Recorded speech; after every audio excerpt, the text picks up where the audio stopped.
Good morning. So today we are going to be doing the Day of Advent of Cyber 2023, and um, it's brute forcing.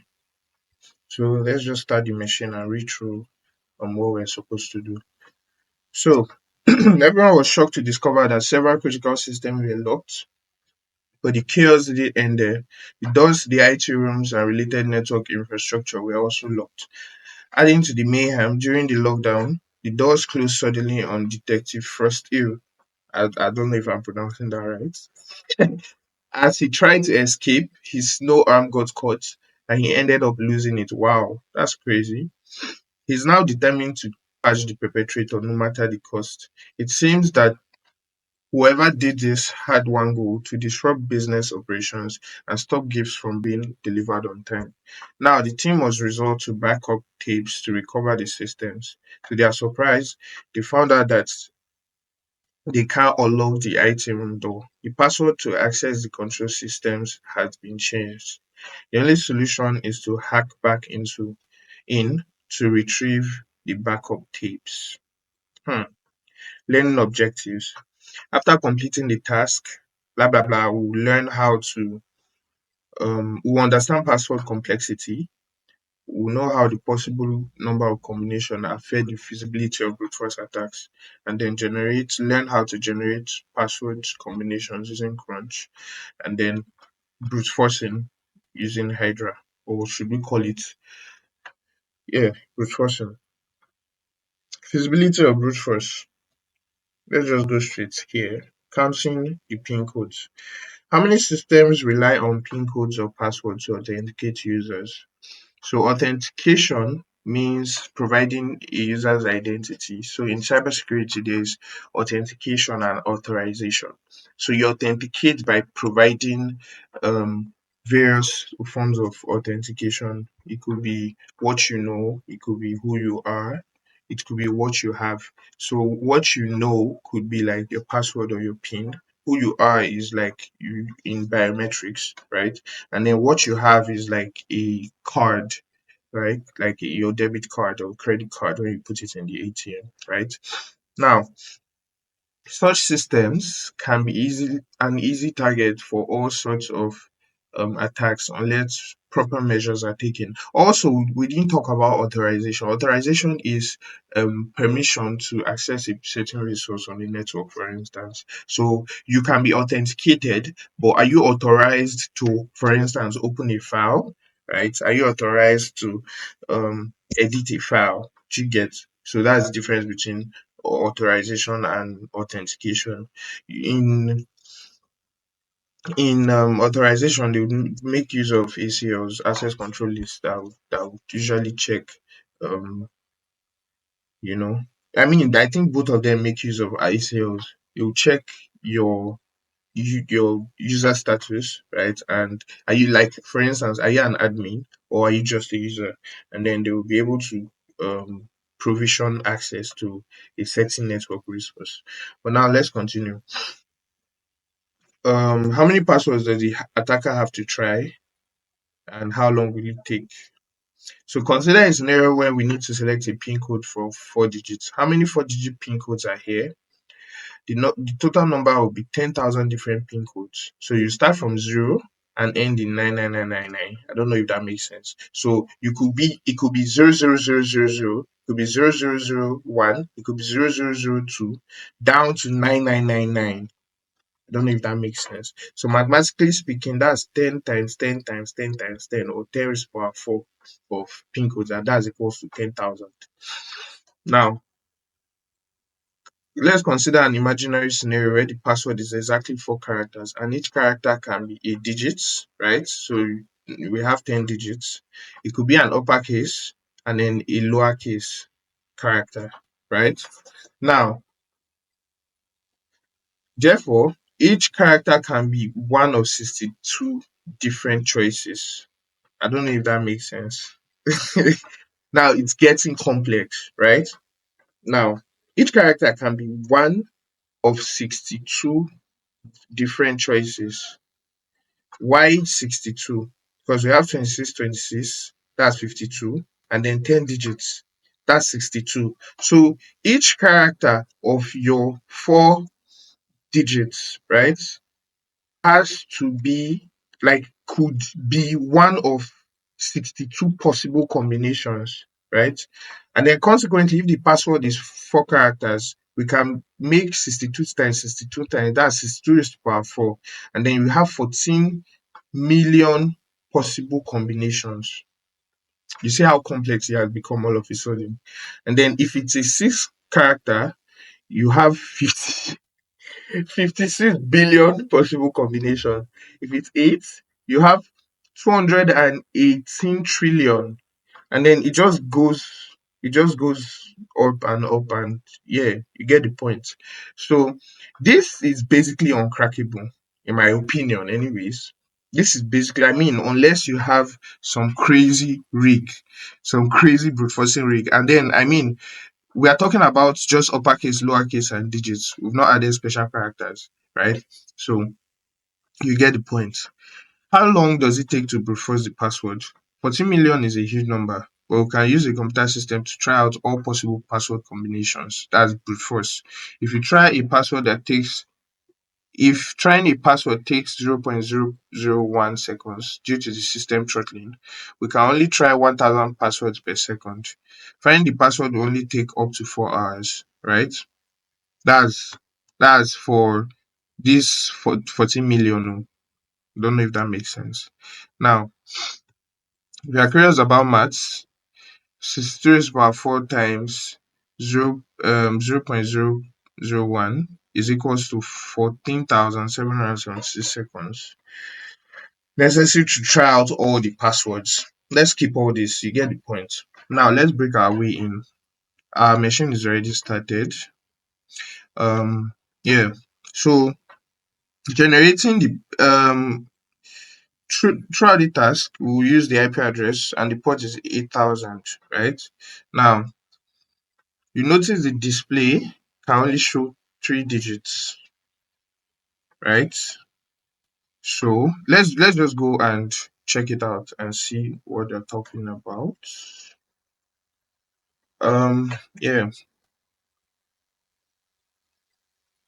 port 8000, and let's see. Yeah, so let's try 11111.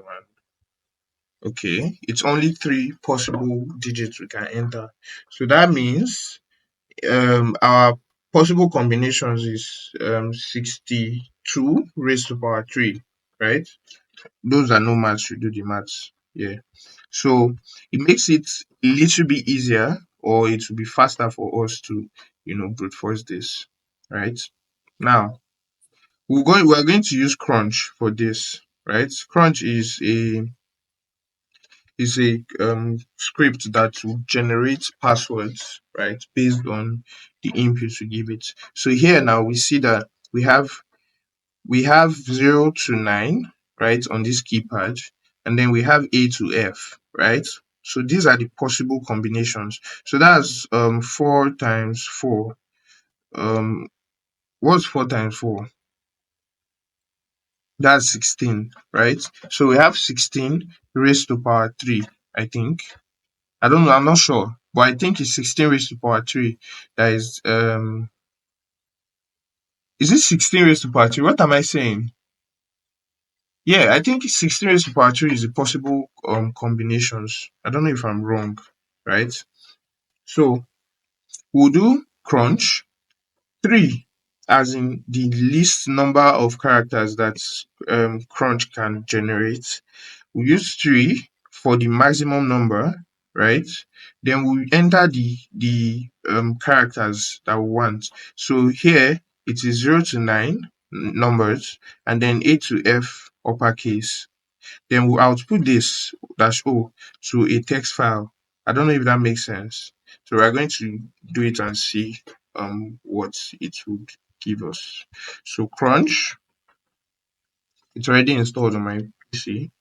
Okay, the lowest numbers, right? Since we have 3 digits and we know it is 3 digits, we would enter 3. If we are not sure, or it could be, let's say we want to generate between 6 characters to 8 characters, we'll do 6 then 8. I don't know if that makes sense. So we'll do 3 because the lowest we want to generate is 3 character long. Then we'll do 3 again because the maximum we want to generate is 3 character long. Then we'll enter the options. So 0, 1, 2, 3, 4, 5, 6, 7, 8, 9. Right? Then since our keypad has uppercase characters, I don't know if you can see it in background. Let me zoom this in Control plus plus. Yeah, so you can see it better. Now, since our keypad has it has uppercase, uppercase character A to F, right? We are going to do A, B, C, D, E, F. Now, if it was down to Z, for instance, we are trying to generate a list down to Z. We are going to write it A, B, C, D, E, F, right? G, H, I, so on and so forth. And then on a normal day, we will also do ABCD because there could be lowercase characters too. Just depends on your needs, right? Now we'll output this to what we'll call it crunch.txt, right? And then yeah, we generated 4096 lines. So that's crunch.txt. And here you can see all the possible combinations that it generated. Now, what do we do with this list? Now we'll now brute force this login page. We'll now brute force this login page um with the list we just got. There are various ways we could do this. We could use what's it called, burp suit, right? We could use Hydra. And in this example, I think they used Hydra, so we're going to use Hydra. We could also use burp suit. If Hydra is too complicated for you, we could use burp suit, right? But I think we're just going to go with the example and use Hydra. Now, we need to know certain things from this page, right? So we're just going to view page source, and yeah, are we going to view page source or inspect elements? I think we inspect elements. Uh, Form method post. Take note of this, right? So the form method is post, right? Action is login.php, right? And then the name is pin. Right, I don't know if you're seeing it. So the method is post. These are the things we need to take note of because we are going to be using a module called HTTP post on Hydra, right? So the method is post, right? We are doing login.php, so we are sending it to login.php, right? And the name is pin. So we need to take note of these values or these things that I just variables that I just talked about. So to run this attack, we are going to do Hydra. Sorry about that's an old command. Hydra dash L, lowercase l. You could just check Hydra dash H to give you Hydra's manual, right? It's a help page. Hydra's help. But let's just do Hydra dash H dash L, right? And then it's going to be blank.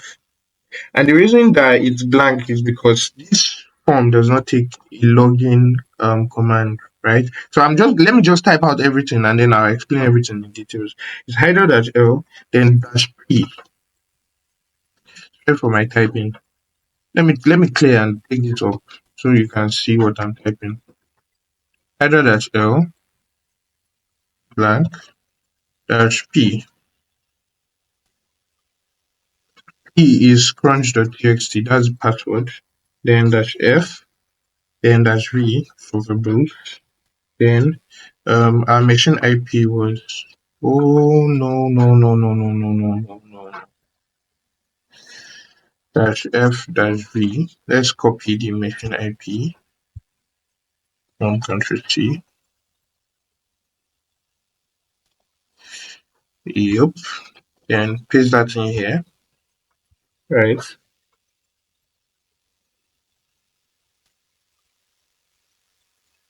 Then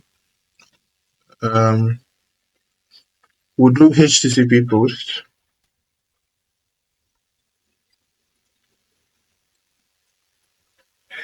Then we'll do login.php.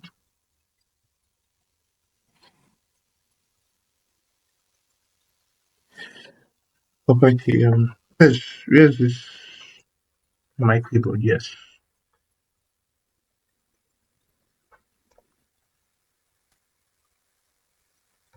Now let's try something.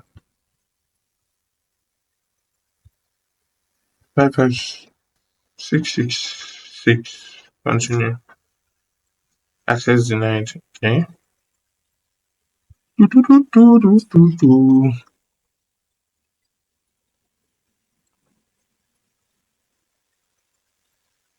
Right. Oh, B is in small letter. Then we'll do -s for the port 8000. So let's explain this. Hydra-L login is blank because we are not entering any username on this form. -p is the password list, right? If it's you have a password in mind and you just write dash. For instance, if there's a name we are trying to brute force, we just write the name. So for instance, John, right? We can just enter John here since it's low letter L. If you use capital letter L, then you provide it with a username list. P is for a list, and then uppercase P is for a list, and then lowercase p is for text, right? If you check the help page for Hydra, you understand. -F would stop Hydra when it finds a valid password, right? -V is for verbose. This is the IP address. This is what we are using in HTTP post, right? Then we'll now enter details into the HTTP post form. Now, take note of this login.php. This is where we are sending the post request. The pin is that variable that we found today. That's what the variable is called. This pin, the pin we are entering, the variable is called pin, right? Now, this will take this pass will take this p, the content of this file, and it's going to pass into this place. Then access denied is the error code. We are grepping for this error code, access denied, and knowing, okay, when it returns this, then it's a failed request, and then move on. -s is 8000, right? And that's the port. And then we're just going to run the variables agreement needs to at least the strings user 64 or pass. Okay. If you notice here we wrote pass, but it's actually supposed to be pass, like capital letter. So we're just going to do that and run it again. So it's sending a request, and then you see page redirected to the error.php page. So we are going to come back when this finishes, and then would have gotten the answer to our question. So we found our password 6F5. So let's just go 6F5 and see if it works. It does. So you see, we can control AC temperature or whatever. So let's unlock the door, and here we have our answer. This is the end of today's video. Please like and subscribe, and I'll see you tomorrow.